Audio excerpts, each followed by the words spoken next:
नमस्कार दोस्तों, GPS physics online classes में आप सभी का स्वागत है। दोस्तों, लास्ट क्लास में हमने गाउस का नियम तथा कूलाम के नियम से गाउस के नियम की उत्पत्ति के बारे में पढ़ा था। हमने कूलाम के नियम की सहायता से गाउस का जो नियम है उसे उत्पन्न किया था और हमारे पास जो गाउस का नियम हमको जो प्राप्त हुआ था फाई बराबर सिग्मा क्यू बटे एप्सिलॉन नॉट हमें प्राप्त हुआ था।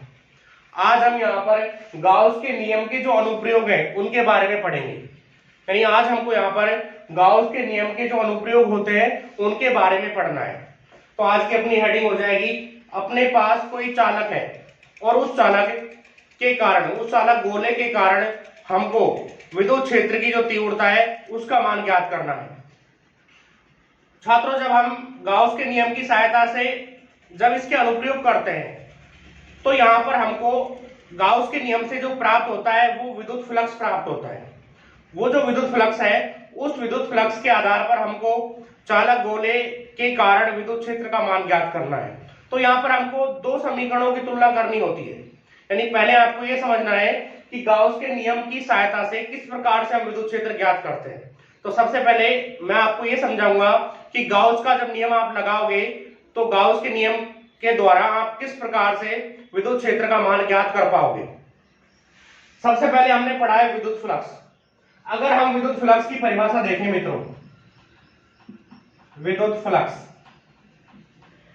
तो विद्युत फ्लक्स की परिभाषा से फ्लक्स का जो सूत्र हमको प्राप्त होता है फाई बराबर integral E vector dot D A vector, ये विद्युत फ्लक्स का सूत्र होता है। यानी किसी संपूर्ण बंद पृष्ठ से निर्गत जो फ्लक्स होता है उसका जो मान होता है वो फाई बराबर समाकलन E vector dot D A vector आता है। आप इस डी ए वेक्टर के स्थान पर डी एस वेक्टर भी लिख सकते हो, दोनों ही सही है, डी ए वेक्टर भी सही है और इस डी ए वेक्टर की जगह पर आप अगर डी एस वेक्टर लिखोगे तो डी एस वेक्टर भी सही रहेगा। तो ये तो अपना विद्युत फ्लक्स की परिभाषा से सूत्र है। अगर गाउस के नियम से हम देखें तो गाउस के नियम के द्वारा, गाउस के नियम से फ्लक्स फाई बराबर किसके होता है मित्रों? फाई का जो मान होता है वो सिग्मा क्यू बटे एप्सिलॉन नॉट होता है। ये हम पहले पढ़ चुके हैं कि फाई का जो मान है वो सिग्मा क्यू बटे एप्सिलॉन नॉट होता है। अब हमारे पास फाई के दो मान प्राप्त हो गए हैं।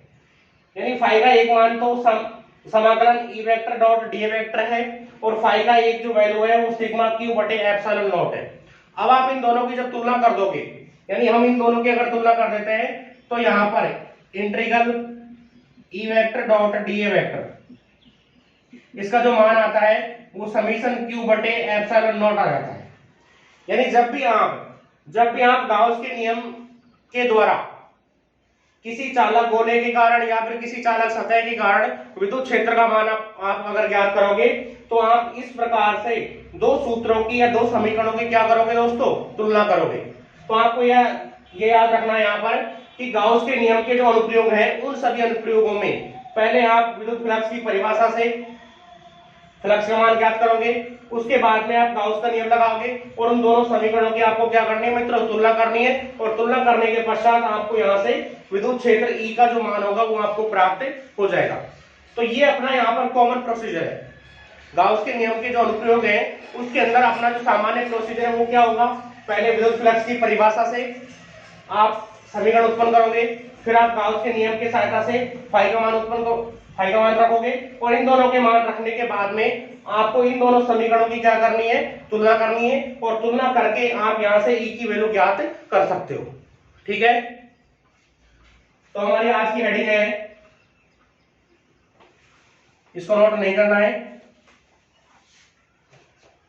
अपना पहला अनुप्रयोग है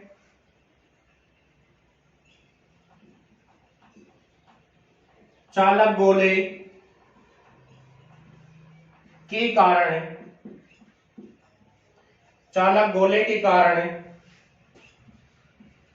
विद्युत क्षेत्र।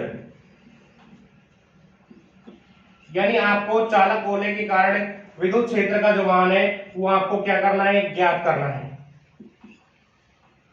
आज हम यहाँ पर चालक गोले के कारण विद्युत क्षेत्र ज्ञात करेंगे। यानी अपनी आज की जो हेडिंग होगी वो क्या होगी छात्रों? चालक गोले के कारण विद्युत क्षेत्र।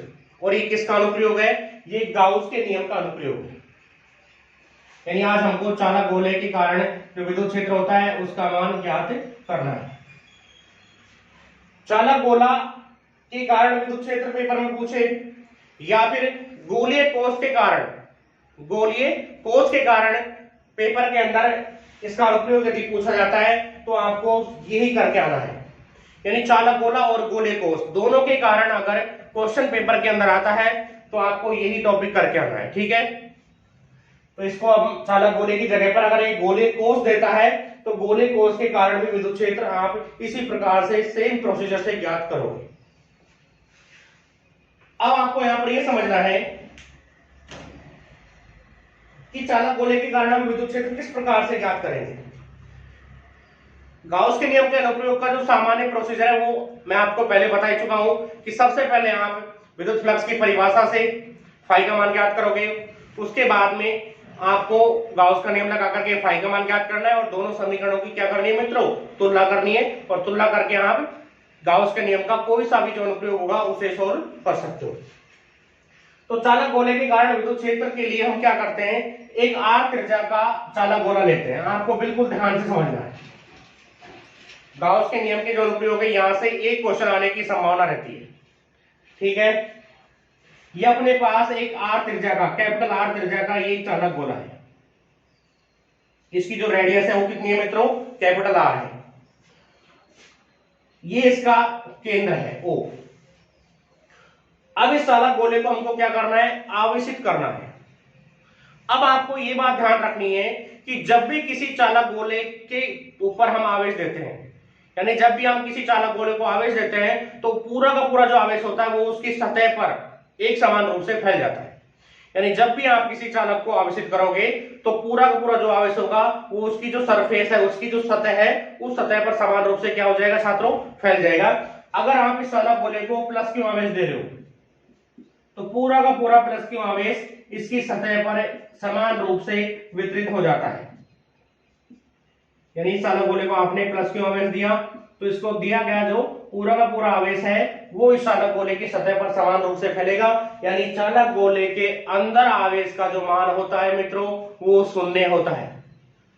यानी जब भी आप किसी चालक को आवेशित करते हो तो उसको दिया गया पूरा का पूरा जो आवेश होगा वो उसकी सतह पर समान रूप से क्या हो जाएगा, फैल जाएगा। जबकि उसके अंदर आवेश का जो मान है, यानी इस चालक गोले के अंदर जो आवेश होगा वो कितना हो जाएगा, शून्य हो जाएगा। ये आपको याद रखना है। ठीक है, आप क्या याद रखोगे कि जब भी हम किसी चालक गोले को आवेशित करते हैं तो चालक को दिया गया जो आवेश है वो उस चालक की सतह पर समान रूप से क्या हो जाता है, फैल जाता है। जबकि उसके अंदर जो आवेश का मान होता है वो कितना होता है मित्रों, शून्य होता है। ये केवल चालक गोले के लिए है। ठीक है, अब यहां पर इस टॉपिक को करने के लिए हमारे पास तीन स्थितियां होती हैं। इसकी जो पहली स्थिति आती है, पहली स्थिति में इस चालक गोले के बाहर विद्युत क्षेत्र ज्ञात करते हैं। यानी चालक गोले के कारण विद्युत क्षेत्र का जब हम मान ज्ञात करते हैं तो अपने पास थ्री स्थितियां हैं, थ्री केसेज हैं। पहली स्थिति में चालक गोले के बाहर यहां पर कोई बिंदु लेंगे और उस बिंदु पर विद्युत क्षेत्र का मान ज्ञात करेंगे। ठीक है, सेकंड स्थिति में चालक गोले की सतह पर यहां पर कोई बिंदु ले लिया जाएगा, सतह पर विद्युत क्षेत्र ज्ञात करेंगे। और तीसरी जो स्थिति आती है, तीसरी स्थिति में इस चालक गोले के अंदर कहीं पर भी कोई बिंदु ले लेंगे और उस बिंदु पर विद्युत क्षेत्र का जो मान होगा वो हम क्या कर लेंगे, ज्ञात कर लेंगे। तो यहां पर इसके लिए हमको तीन स्थितियां पढ़नी है, चालक गोले के बाहर विद्युत क्षेत्र, चालक गोले की सतह पर विद्युत क्षेत्र और चालक गोले के अंदर विद्युत क्षेत्र। सबसे पहले हम देखो यहां पर हमने क्या माना है, हमने यहां पर माना है कि यहां पर आर त्रिज्या का कोई चालक गोला है। ठीक है, इसकी सतह पर क्यू आवेश एक समान रूप से फैला हुआ है। यानी इस पर आवेश की जो मात्रा है वो कितनी है मित्रों, क्यू है। तो ये हमने मान लिया है। क्या माना है कि आर त्रिज्या का, कैपिटल आर त्रिज्या का हमारे पास कोई चालक गोला है और इसकी सतह पर जो क्यू आवेश है वो एक समान रूप से फैला हुआ है, यानी एक समान रूप से वितरित है। अब यहां पर जो पहली स्थिति आती है, पहली स्थिति में हम चालक गोले के बाहर विद्युत क्षेत्र ज्ञात करेंगे। तो पहली स्थिति अपनी चालक गोले, इसको गोले कोष भी कह सकते हैं।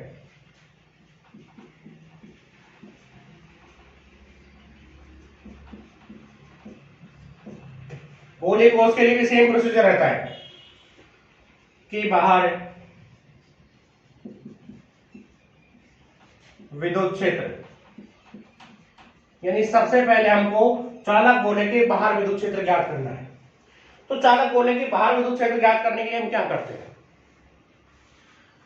ये जो चालक गोले का जो केंद्र है, इस केंद्र से स्मॉल r दूरी पर चालक गोले के बाहर एक बिंदु लेंगे, यानी इस केंद्र से स्मॉल r दूरी पर चालक गोले के बाहर हमने यहां पर कोई बिंदु P ले लिया और इस बिंदु P पर हमको विद्युत क्षेत्र का मान ज्ञात करना है।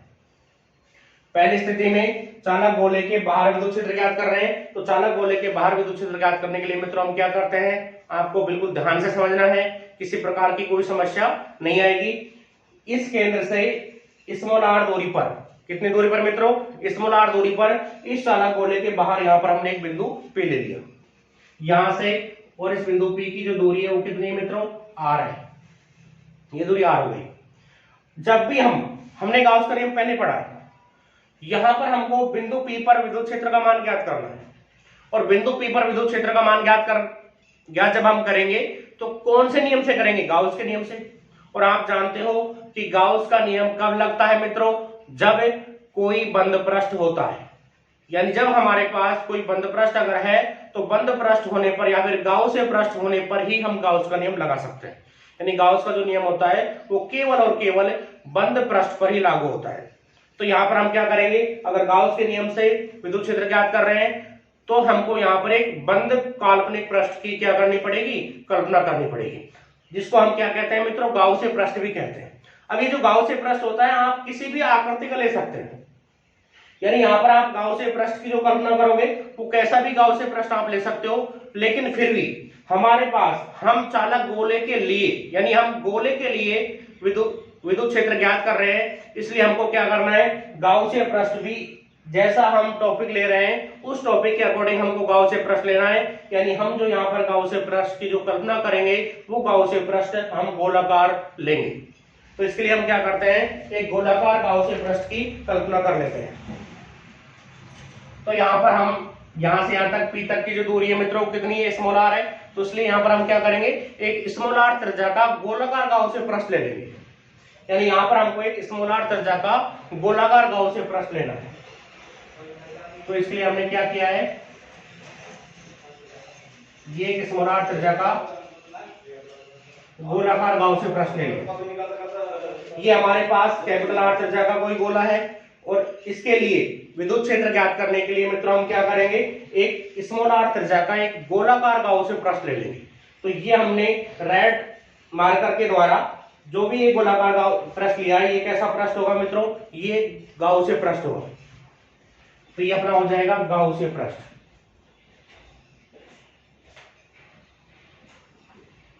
तो हमने एक स्मॉल r त्रिज्या के गोलाकार गाउसीय पृष्ठ की कल्पना की। अब आपको इस बिंदु P पर विद्युत क्षेत्र ज्ञात करना है। तो सबसे पहले आप क्या करोगे, सबसे पहले आप यहां पर बिंदु P पर, ये जो बिंदु P अपना परीक्षण बिंदु है, इस बिंदु P पर आपको एक क्षेत्रफल अल्पांश की कल्पना करनी पड़ेगी। यानी यहां पर इस बिंदु P पर आप एक क्षेत्रफल अल्पांश लेंगे। तो ये हमने एक क्षेत्रफल का अल्पांश लिया, ये अपना क्षेत्रफल अल्पांश हो गया। बिंदु P पर हमने एक क्षेत्रफल अल्पांश ले लिया। क्षेत्रफल अल्पांश को आप ds वेक्टर से भी व्यक्त कर सकते हो या फिर आप dA से भी व्यक्त कर सकते हो। तो यहां पर हम इस क्षेत्रफल अल्पांश को मान रहे हैं मित्रों dA, यानी इस बिंदु P पर हमने जो क्षेत्रफल अल्पांश लिया है वो क्या है, dA है। अब यहां पर ये जो पूरा जो चालक गोला है, इस पूरे चालक गोले पर आवेश की अगर मात्रा देखें तो इस पूरे चालक गोले पर आवेश की मात्रा कितनी है मित्रों, Q है। इस बिंदु P पर यदि आप विद्युत क्षेत्र ज्ञात करोगे तो ये इस चालक गोले का पूरा जो आवेश है, इस चालक गोले का, यानी ये पूरा का पूरा जो आवेश होगा, इस आवेश के कारण इस बिंदु P पर क्या उत्पन्न होगा, एक विद्युत क्षेत्र उत्पन्न होगा। या फिर हम कह सकते हैं इस अल्पांश पर अगर देखें, केवल इस अल्पांश की बात करें तो ये जो धनावेश है, इस धनावेश इस अल्पांश को क्या करेगा, प्रतिकर्षित करेगा, क्योंकि बिंदु P पर भी हमने Q0 परीक्षण आवेश माना है। तो इस पॉजिटिव आवेश के कारण यहां पर इस बिंदु P पर जो विद्युत क्षेत्र की दिशा होगी मित्रों, वो विद्युत क्षेत्र की दिशा यानी ई वेक्टर की जो दिशा है वो इधर की तरफ हो जाएगी। अब ये अल्पांश यहां पर लिया गया है, इस तरह ये अल्पांश है। अल्पांश अगर इस प्रकार से यहाँ है, यानी जिधर मैंने जिस सतह पर मैंने हाथ रखा है इस तरह से यहाँ पर अल्पांश है, तो यहाँ पर सदिश क्षेत्रफल की जो दिशा होगी इस सतह के लंबवत इधर की ओर हो जाएगी। तो सदिश क्षेत्रफल डीए वेक्टर की अगर हम दिशा देखें तो डीए वेक्टर की दिशा भी विद्युत क्षेत्र की दिशा में हो जाएगी। अब यहाँ पर ई वेक्टर और डीए वेक्टर, ई वेक्टर और डीए वेक्टर दोनों एक ही दिशा में है, और जब दो सदिश एक दिशा में है तो उनके बीच बनने वाला कोण कितना होता है मित्रों, 0 डिग्री होता है। तो यहाँ पर थीटा का जो मान होगा, थीटा की जो वैल्यू होगी वो कितनी हो जाएगी, 0 डिग्री हो जाएगी। तो सबसे पहले आपको इस चित्र के बारे में समझना है और इस चित्र को अपनी नोटबुक में दाहिनी तरफ बनाना है। ठीक है, आप इस चित्र को नोट कीजिए। अब हमको यहाँ पर इस चालक गोले के कारण विद्युत क्षेत्र का जो मान है वो मित्रों ज्ञात करना है। चालक गोले के बाहर विद्युत क्षेत्र हम ज्ञात कर रहे हैं। एक बार मैं इसको रिपीट कर देता हूं कि हमने एक कैपिटल आर त्रिज्या का चालक गोला लिया। इस चालक गोले पर आवेश की मात्रा कितनी है मित्रों, Q है। इस चालक गोले के बाहर विद्युत क्षेत्र ज्ञात कर रहे हैं, इसलिए क्या करते हैं, केंद्र से स्मॉल r दूरी पर चालक गोले के बाहर एक बिंदु P ले लेते हैं। अब इस बिंदु P पर हमको विद्युत क्षेत्र ज्ञात करना है। तो यहाँ पर गाउस का नियम का अनुप्रयोग पढ़ रहे हैं, तो गाउस का नियम किस पे लगता है, केवल बंद पृष्ठ पर लगता है। तो हमने एक स्मॉल r त्रिज्या के गोलाकार गाउसीय पृष्ठ की क्या कर ली मित्रों, कल्पना कर ली। ये हमने एक गोलाकार गाउसीय पृष्ठ ले लिया। इस पृष्ठ पर ये क्षेत्रफल अल्पांश है dA, इस क्षेत्र अल्पांश की दिशा विद्युत क्षेत्र की दिशा में है, इसलिए यहाँ पर थीटा की जो वैल्यू होगी वो 0 डिग्री हो जाएगी। ठीक है, बिल्कुल क्लियर हो गया होगा, है ना। अब आगे चलते हैं। सबसे पहले यहाँ पर आपको करना क्या है, सबसे पहले क्या करना है मित्रों, सबसे पहले विद्युत फ्लक्स का मान ज्ञात करना है। यानी विद्युत फ्लक्स की जो परिभाषा होती है उस परिभाषा से यहां पर आप विद्युत फ्लक्स ज्ञात करोगे। यानी विद्युत फ्लक्स की परिभाषा से सबसे पहले आप क्या ज्ञात करोगे, यहां पर विद्युत फ्लक्स ज्ञात करोगे। यानी अपन ने यहां पर क्या किया है, एक चालक गोला लिया है, चालक गोले के केंद्र से r दूरी पर कोई बिंदु P लिया है, गोले के बाहर है बिंदु P, इस बिंदु P पर होकर के गोलाकार गाउसीय पृष्ठ की हमने कल्पना कर ली। अब इस गाउसीय पृष्ठ पर एक अल्पांश लिया डीए वेक्टर, इस अल्पांश की क्षेत्रफल सदिश की जो दिशा है वो विद्युत क्षेत्र की दिशा में ही है। तो आप यहाँ पर इस गाउसीय पृष्ठ से निर्गत विद्युत फ्लक्स ज्ञात करोगे। ठीक है, यानी सबसे पहले हमको बिंदु P पर विद्युत फ्लक्स का मान ज्ञात करना है। तो क्या लिखेंगे, विद्युत फ्लक्स की परिभाषा से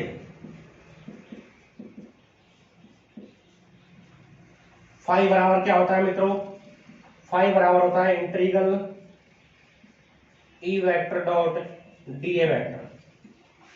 विद्युत फ्लक्स की परिभाषा से हमारे पास जो सूत्र आता है फाई बराबर समाकलन E vector dot DA vector. इस पूरे पृष्ठ से निर्गत फ्लक्स ज्ञात कर रहे हैं, इसलिए पूरे पृष्ठ के लिए तो यहां पर एस लिख देते हैं। यानी इस पूरे पृष्ठ से, इस गाउसीय पृष्ठ से निर्गत जो फ्लक्स होगा उस निर्गत फ्लक्स का जो मान होगा वो फाई बराबर समाकलन E vector dot DA vector आ जाएगा। ई वेक्टर और डीए वेक्टर इन दोनों के बीच में क्या है, डॉट प्रोडक्ट यानी अदिश गुणनफल है।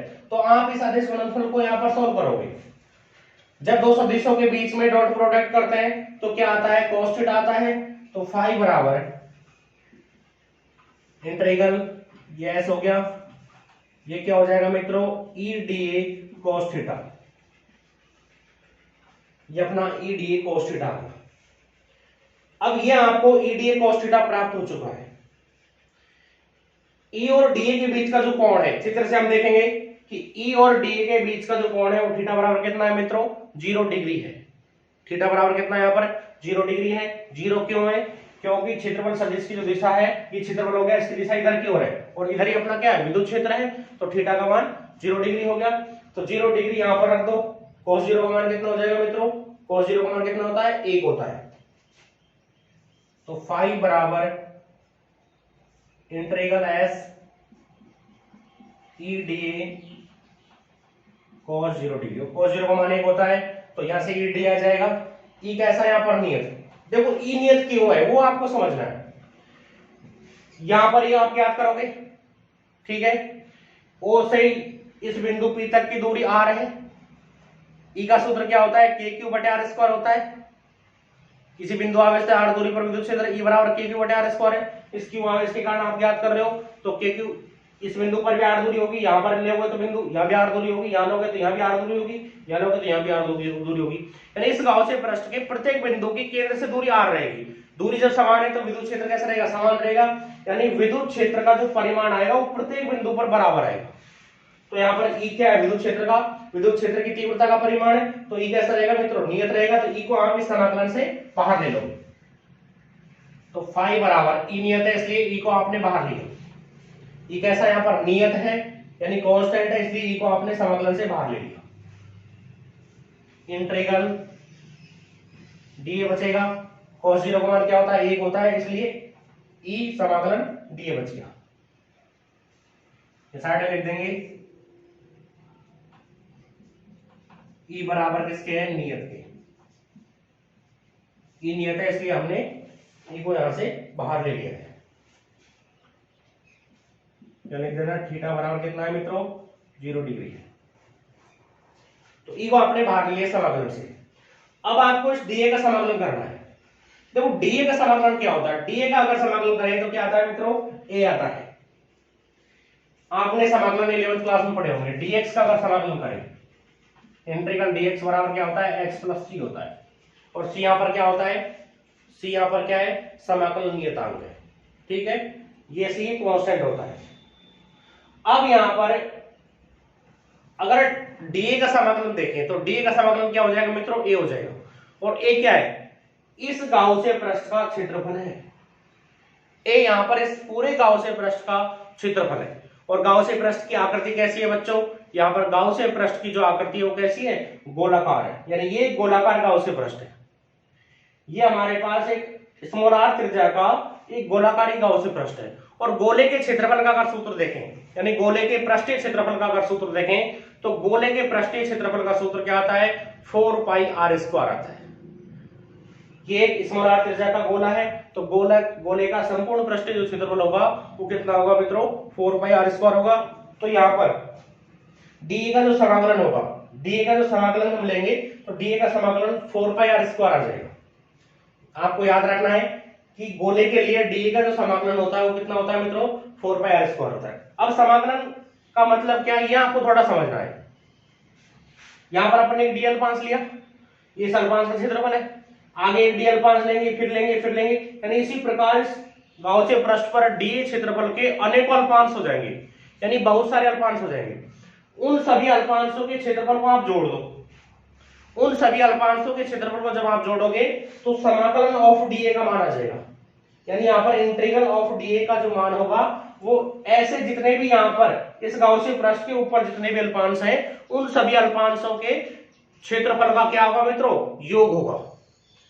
तो यहाँ पर यानी इस गोलाकार गाउसियन पृष्ठ का जो कुल क्षेत्रफल होगा उस कुल क्षेत्रफल को कौन व्यक्त करेगा, इंटीग्रल dA।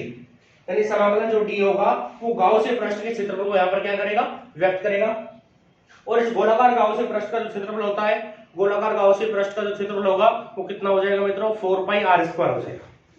तो इंटीग्रल ऑफ dA इसकी जगह आप क्या रखोगे, 4 पाई r स्क्वायर।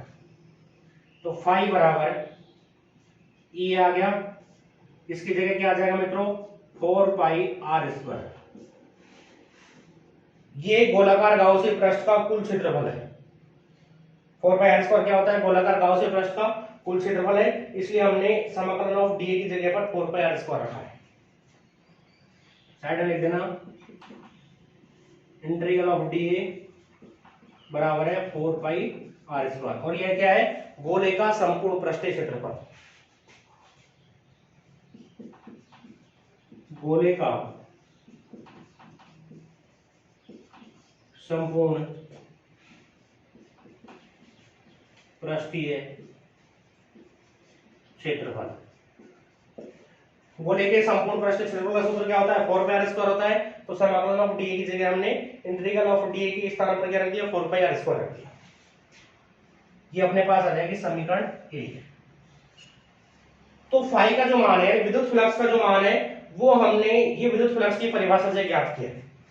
अब यहां पर हम क्या करेंगे मित्रों, अब यहां पर हमको गाउस के नियम से फाई का मान ज्ञात करना है। तो आप यहां तक नोट कीजिए, मेरे हिसाब से बिल्कुल क्लियर हो गया होगा आपका।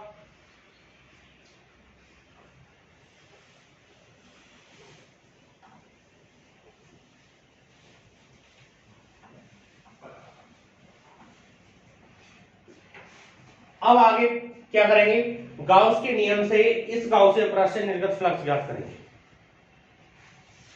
आपको क्या लिखना है, गाउस के नियम से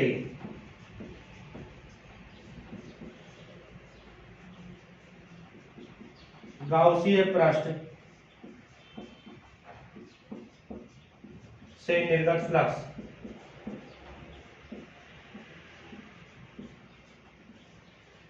गाउसीय पृष्ठ से निर्गत जो फ्लक्स होता है वो फाई बराबर किसके आता है मित्रों, गाउस का नियम क्या होता है, सिग्मा क्यू बटे एप्सिलॉन नॉट होता है, ये गाउस का नियम है।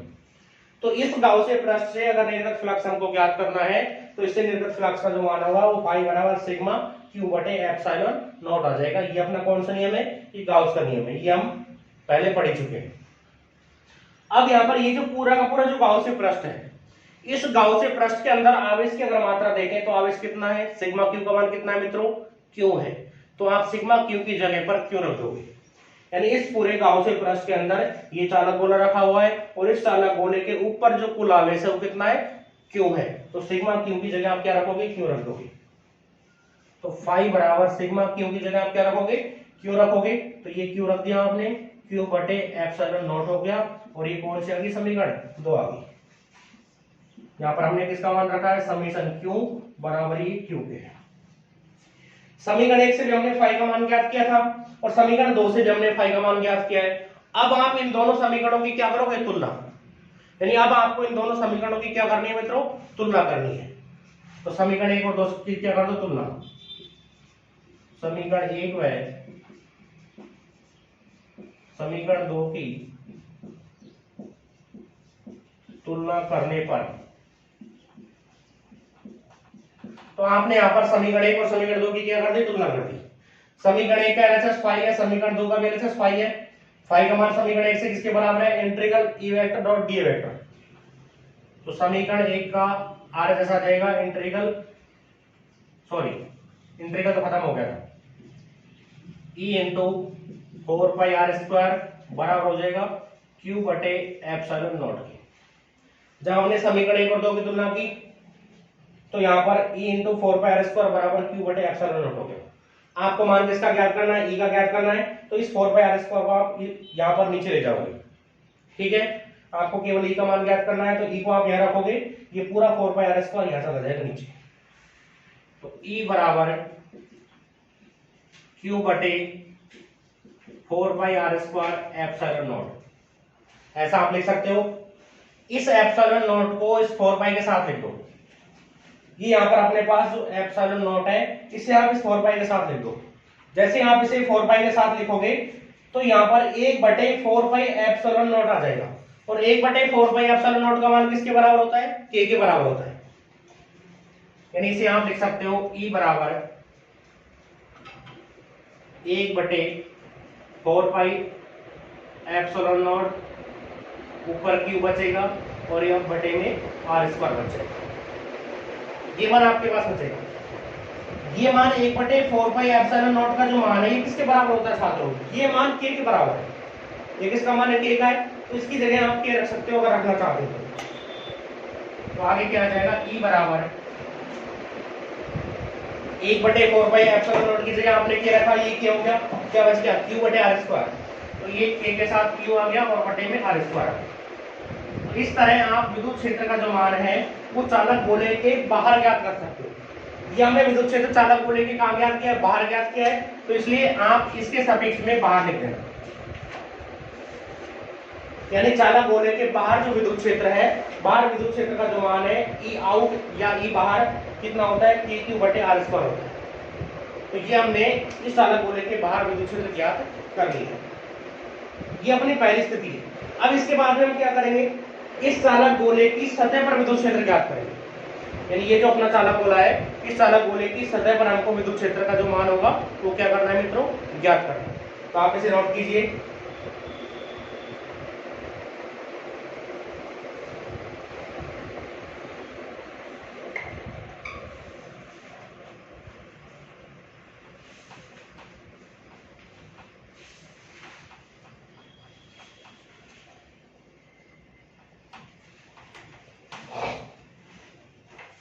दूसरी स्थिति अपनी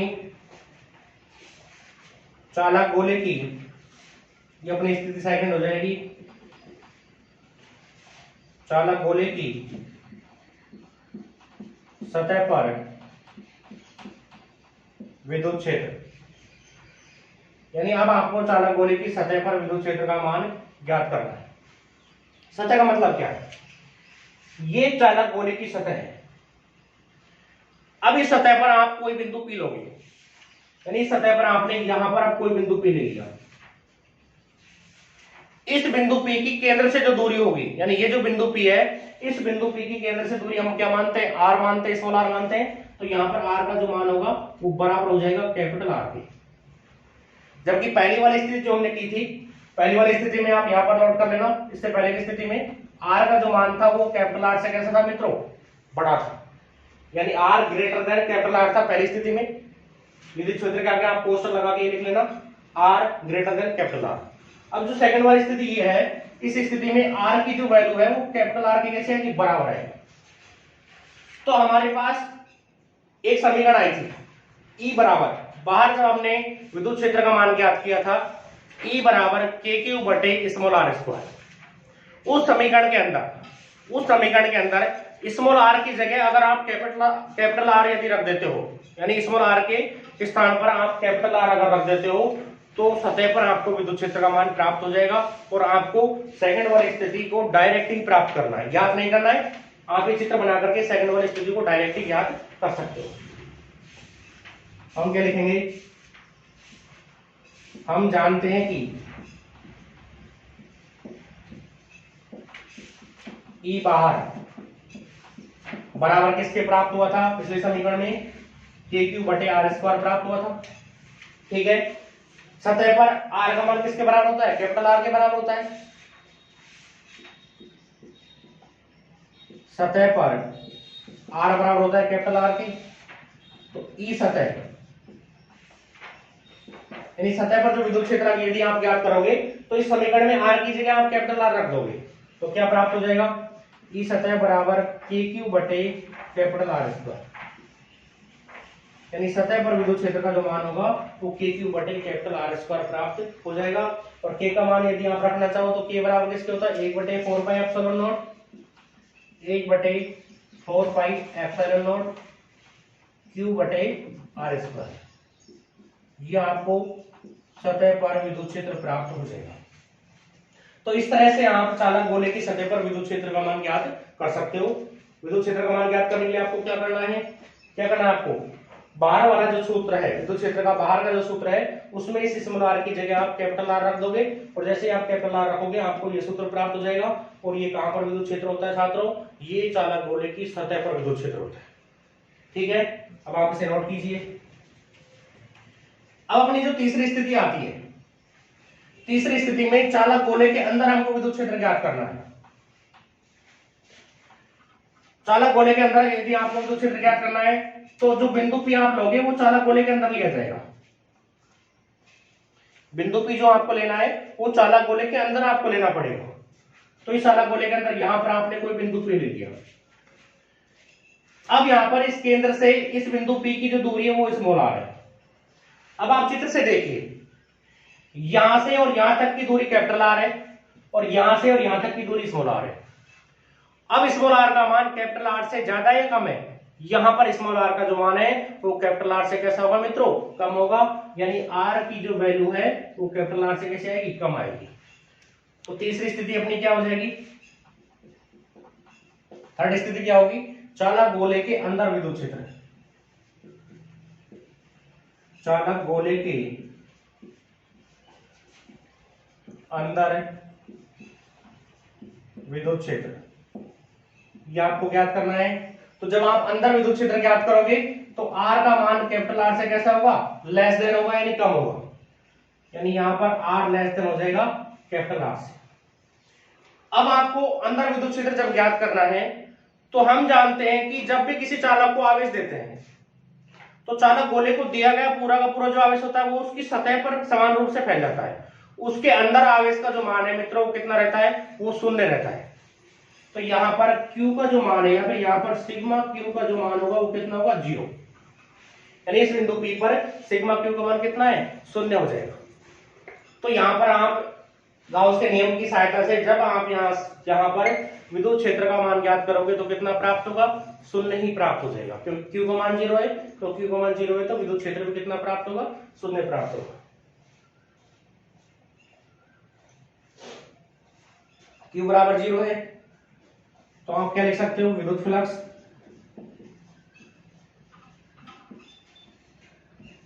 फाई बराबर किसके होता है, integral E vector dot D vector होता है। ठीक है, परिभाषा से ये हो जाएगा E D A cos theta.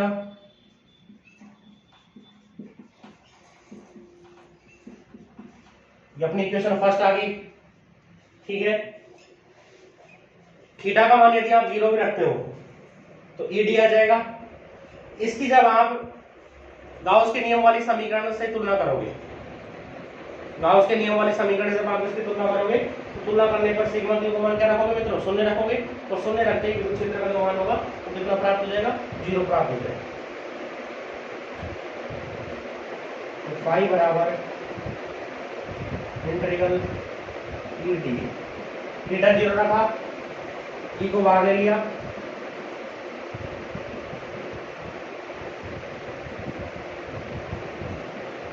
ये मान आ गया।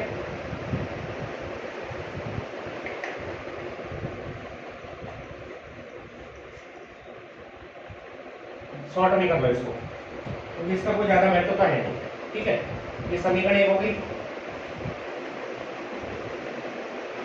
गाउस के नियम से फाई बराबर होता है सिग्मा क्यू बटे एप्सिलॉन नॉट। ये समीकरण होगी दो, दोनों की तुलना कर दो। समीकरण एक है, समीकरण 2 से क्या आ जाएगा, integral E vector dot D A vector बराबर सिग्मा क्यू बटे एप्सिलॉन नॉट। अब यहाँ पर चालक गोले के अंदर सिग्मा क्यू का मान कितना है मित्रों, शून्य है। तो सिग्मा क्यू की जगह आप 0 रख दो। Integral E vector dot D A vector बराबर कितना है, 0 बटे एप्सिलॉन नॉट। यानी सिग्मा क्यू का मान शून्य है। शून्य में आप किसी भी राशि का भाग देते हो 0 आता है। तो यहाँ पर आ जाएगा integral E vector dot D A vector बराबर 0। अगर इस समाकलन का मान शून्य है, ई vector dot D A vector के समाकलन का मान क्या है मित्रों, 0 है, तो डी ए क्या है, क्षेत्रफल है। तो क्षेत्रफल कभी भी 0 हो नहीं सकता। क्षेत्रफल का मान कभी 0 हो सकता है, क्षेत्रफल का मान कभी भी 0 नहीं हो सकता। जब ई vector dot D A vector का समाकलन शून्य है तो डी ए का समाकलन 0 तो हो नहीं सकता। डी ए का समाकलन यहाँ क्या आ जाएगा, यहाँ पर आप जो गाउसी प्रश्न लोगे वो गाउसी प्रश्न कहाँ होगा, इसके अंदर होगा। इस चित्र में आप थोड़ा सा ये गाउसी प्रश्न और बना दें।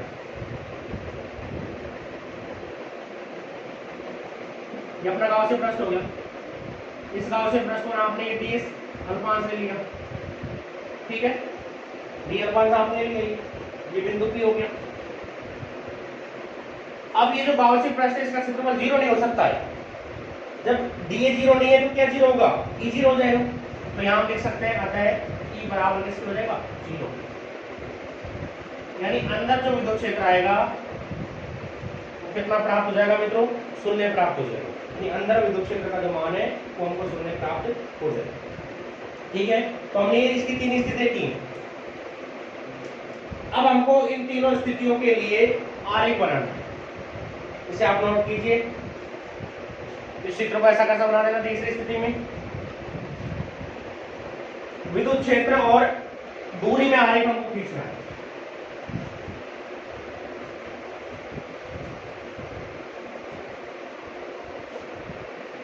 विद्युत क्षेत्र तथा दूरी में आरेख, आरेख हमको खींचना है। किसके लिए? चालक गोले के लिए। एक अक्ष पर हम क्या ले लेंगे? एक अक्ष पर हम दूरी ले लेंगे, इधर इस अक्ष पर हमने दूरी आर ले ली, ये अपना मूल बिंदु हो जाएगा, और इधर हमने विद्युत क्षेत्र ई ले लिया। ई और आर में आरेख हमको खींचना है। अब यहां पर हमने 3 बिंदु लिए हैं, चालक गोले की सतह पर, चालक गोले के बाहर और चालक गोले के अंदर। तो यहां हम क्या करेंगे? ये एक रेखा खींचेंगे, यहां से और यहां तक की जो दूरी है ये अपन ने सतह ली है, चालक गोले की सतह। तो इस बिंदु पर स्मॉल आर का जो मान है वो कैपिटल आर के बराबर होगा। यानी ये जो रेखा है, इस रेखा पर स्मॉल आर की वैल्यू कैपिटल आर के बराबर होगी। यानी ये जो रेखा है वो चालक गोले की सतह होगी, ये हमने यहाँ सतह मानी। इस बिंदु से इधर आर का जो मान है वो कैपिटल आर से कैसा होता है मित्रों? कम होता है, क्योंकि तो यहाँ से इधर की तरफ जाएंगे तो आर का मान कम है, स्मॉल आर का मान कैपिटल आर से कम है। यहाँ से इधर जाएंगे तो स्मॉल आर का मान कैपिटल आर से कैसा ज्यादा है, तो इधर तो आर की वैल्यू ज्यादा होगी कैपिटल आर से, और यहाँ पर आर का मान कम होगा कैपिटल आर से। ये अपन ने चालक गोले की सतह मान ली, सतह पर आर बराबर कैपिटल आर होता है, ठीक है। यहां से यहां तक कहीं पर भी अगर कोई बिंदु पी लेंगे तो उस बिंदु की इस केंद्र O से जो दूरी आएगी, आर का मान कैपिटल आर से कैसे होगा मित्रों? कम होगा, क्योंकि ये अंदर वाली स्थिति यहाँ से तक अंदर हो जाएगा। अब इसके बाद में यहाँ से और इधर अगर चलते हैं तो आर का मान कैपिटल आर से कैसा हो जाएगा? ज्यादा हो जाएगा। तो यहाँ से आगे की स्थिति बाहर वाली स्थिति होगी। अब विद्युत क्षेत्र के अपने पास कई मान प्राप्त हुए हैं। अंदर विद्युत क्षेत्र 0 है, अंदर विद्युत क्षेत्र का मान 0 प्राप्त हुआ है। अंदर कहीं पर भी बिंदु पे आप लोगे तो विद्युत क्षेत्र 0 आएगा। तो आपका जो आरेख है वो 0 यहां पर आएगा। अंदर जो आरेख आएगा वो 0 आपका यहाँ प्राप्त होगा, इस रेखा पर 0। आर का मान बढ़ रहा है, लेकिन विद्युत क्षेत्र का मान इस रेखा पर कितना है मित्रों? 0 है। आर का मान यहाँ से यहाँ तक बढ़ा है, लेकिन विद्युत क्षेत्र ऊपर की तरफ आरेख नहीं गया है, यानी ई का मान कितना है? इस रेखा पर 0 है। तो आरेख प्रारंभ में ये आएगा।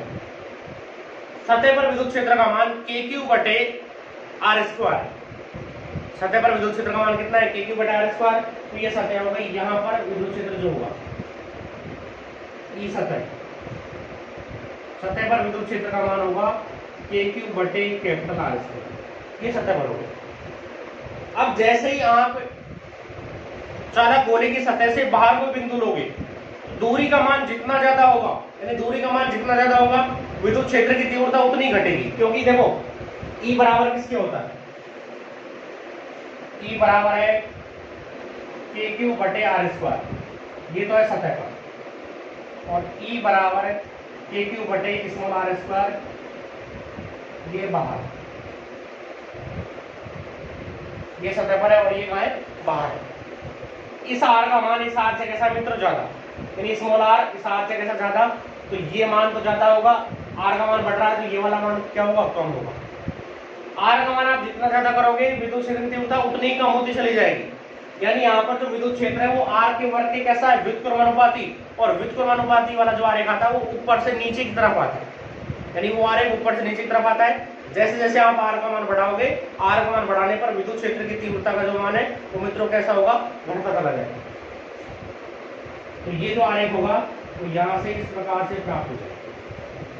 अब आपको इस रेखा को, ये आरेख वाली जो रेखा है उसको इस रेखा पर टच नहीं करना है। अगर आप इस रेखा पर टच कर देते हो तो विद्युत क्षेत्र फिर 0 हो जाएगा। इसलिए बाहर जो विद्युत क्षेत्र का जो आरेख आएगा, E और R में जो आरेख होगा वो इस प्रकार से वक्री आरेख आपको प्राप्त हो जाएगा। ये तो सतह पर आरेख है यहाँ पर, और ये कहाँ है? ये आउट है, बाहर है। ये समानुपाती होता है या फिर बराबर समानुपाती होता है E बटे R स्क्वायर। यानी बाहर जो विद्युत क्षेत्र होगा वो R के वर्ग के कैसा होगा मित्रों? व्युत्क्रमानुपाती होगा। R का मान बढ़ेगा तो विद्युत क्षेत्र का मान घटेगा। तो यहाँ पर इस चालक गोले के लिए अगर विद्युत क्षेत्र और दूरी में आरेख खींचे तो ये आरेख हमको प्राप्त हो जाएगा। तो आपको तीनों बिंदु करने, तीनों बिंदु करने के पश्चात आप विद्युत क्षेत्र और दूरी के मध्य में आरेख खींच देना, ठीक है। अपना ये चालक गोले के कारण विद्युत क्षेत्र, अपना टॉपिक ये समाप्त हो गया है। चाहे तो यहाँ पर चालक गोले के लिए पूछे, चाहे गोले कोष के लिए पूछे, आपको यही करके आना है। अगर यह गोले कोष देता तो यहाँ पर आप गोले कोष लिख दोगे, सेम चित्र रहेगा, सेम प्रोसीजर रहेगा और सेम ही रिजल्ट प्राप्त होगा। ठीक है मित्रों, आज के लिए अब इतना ही काफ़ी है। आपको अगर हमारी वीडियो पसंद आई तो आप इस वीडियो को लाइक करें, साथ में हमारे चैनल को सब्सक्राइब करें। धन्यवाद।